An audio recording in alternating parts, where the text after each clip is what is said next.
এটা একটা প্রতারণা ছিল, এটা একটা ষড়যন্ত্র ছিল এবং কতিপয় মানুষের স্বার্থান্বেষী অবস্থা ছিল। যে কোনোভাবে দ্রুত মিলটা চালু করা লাগবে, সে যে কোনো কায়দায়। এই মিল চালুর সম্ভাবনা আছে এবং এই মিলের সাথে লক্ষ মানুষের ভাগ্য জড়িত রয়েছে। স্বৈরাচার হাসিনা সরকার যাওয়ার পরেও তার পেটাত্তা কিন্তু রয়ে গেছে। এখান থেকে একটা টারবাইন নিয়ে রাজশাহীতে আরেকটি সুগার মিল চালু করা হবে, সেটার এখন পর্যন্ত সেই সিদ্ধান্তই আছে সরকারের। 2020 সালে বন্ধ হয়ে যাওয়া কুষ্টিয়া চিনিকলের ভবিষ্যৎ এখনও অনিশ্চিত। তবে বৃহস্পতিবার দুপুরে এক জরুরি মতবিনিময় সভায় নতুন দ্বার উন্মোচিত হল।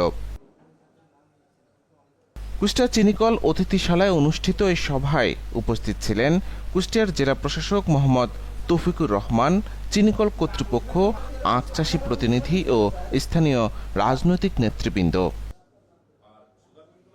সবাই জেলা প্রশাসকের কাছে জানানো হয় অযৌক্তিক ও পরিকল্পনাহীনভাবে বন্ধ করা হয়েছিল কুষ্টিয়া চিনিকল। ফলে আখ চাষিরা যেমন ক্ষতিগ্রস্ত হয়েছেন, তেমনি মুখ থুবড়ে পড়েছে জেলার অর্থনীতি।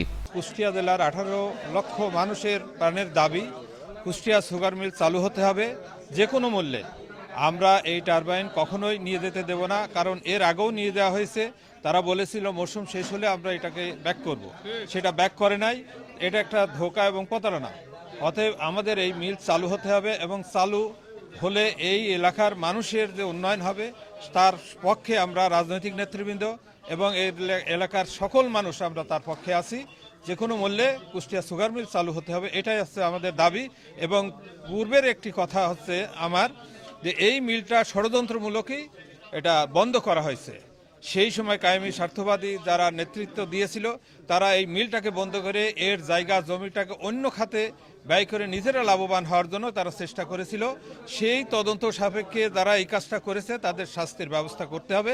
আখ চাষিরা বলেন, বহু বছর ধরে এই মিলের সঙ্গে জড়িয়ে আছে তাদের জীবিকা।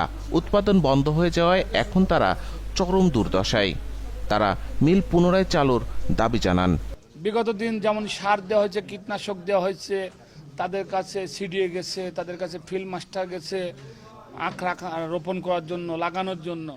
এখন কেউই যায় না, সারও দেওয়া হয় না, কীটনাশক দেওয়া হয় না। তারপরেও আমাদের এখানে প্রায় 40,000 হেক্টর জমি আখ রোপণ হচ্ছে। তাহলে আমরা কোথায় এই আখ বিক্রি করব? আমাদের আখ কেন আমরা দর্শনার্থীর কাছে, মোবারকগঞ্জের কাছে বিক্রি করব? আমাদের কুষ্টিয়া চিনিকল 2020 সালের ডিসেম্বর মাসে মারাই স্থগিত, সম্পূর্ণ রেডি মিল মারাই স্থগিত করা হয়েছিল, যেটা পুনরায় চালু হওয়ার কথা হবে করে আর হয়নি। পরে আমরা শুনছি যে এটা এখন আবার সরকারের নতুন পরিকল্পনায় 6টা মিল চালু হবে। সেই পরিকল্পনা আওতায় 3য় ফেজে আবার দিয়েছে। অথচ আমাদের মিল ক্যাপাসিটি অন্য মিলের তুলনায় 1 নম্বর পজিশনে আছে আমি মনে করি। কুষ্টিয়া সুগার মিলের যে একটা কার্বাইন মেশিন আছে, মেশিনটা নেওয়ার উদ্দেশ্যে এসেছিলেন এবং মেশিনটা নেওয়ার জন্য যে সমস্ত পরিকল্পনা দরকার সেই পরিকল্পনা ওনারা সেই বাস্তবায়ন করার জন্য সেই ম্যাপ করে ওনারা এখানে এসছেন। এবং ইতিপূর্বে আমরা ডিসি কোর্টে কনফারেন্স রুমে ডিসি স্যারের সাথে আমি কথা বলেছিলাম। সেখানে তিনি একটা কন্ডিশন দিয়েছিলেন যে আপনারা হেড অফিসে যান। তো হেড অফিসে যদি আপনাদেরকে কন্ডিশন দেয় সুগার মিল চালু হবে, সেই ক্ষেত্রে কুষ্টিয়া সুগার মিলের একটা পার্টস অন্য কোনো মিলে যাবে না। আমরা কোনো বিনিময়ে এই শিল্পকে ধ্বংস হতে দেব না।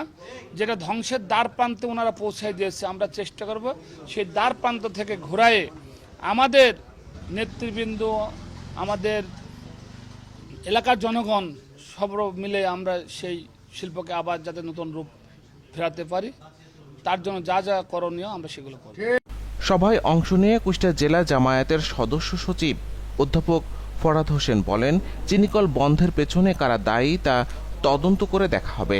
জনগণের স্বার্থে মিলটি দ্রুত চালু করতে হবে। এটা একটা প্রতারণা ছিল, এটা একটা ষড়যন্ত্র ছিল এবং কতিপয় মানুষের স্বার্থান্বেষী অবস্থা ছিল। ফলে বিষয়টি এমন হয়েছে যে এইভাবে সাধারণ জনগণের মাথার উপর পা রেখে তারা কিছু লোক উপকারের জন্য চেষ্টা করছে, অত্যন্ত ক্ষতি করেছে। এর প্রতিকার হওয়ার দরকার এবং যেভাবে প্রতিকার হওয়া দরকার সেজন্য সরকারের পদক্ষেপের সাথে আমাদের সামাজিক নেতৃবৃন্দ, রাজনৈতিক নেতৃবৃন্দ একত্রিত হয়ে একটা কমিটি করে সেই কমিটি নিয়মিত যোগাযোগ করবে সমস্ত জায়গায় এবং জেলা প্রশাসকের সাথে। জেলা প্রশাসকের নিজের উদ্যোগ থাকতে হবে এবং যা কিছু এই কমিটি করে আসে তা পাবলিকলি আবার সেটা বলতে হবে, সেখানে পরামর্শ নিতে হবে, কাজ করতে হবে। এই মিল চালুর সম্ভাবনা আছে এবং এই মিলের সাথে লক্ষ মানুষের ভাগ্য জড়িত রয়েছে।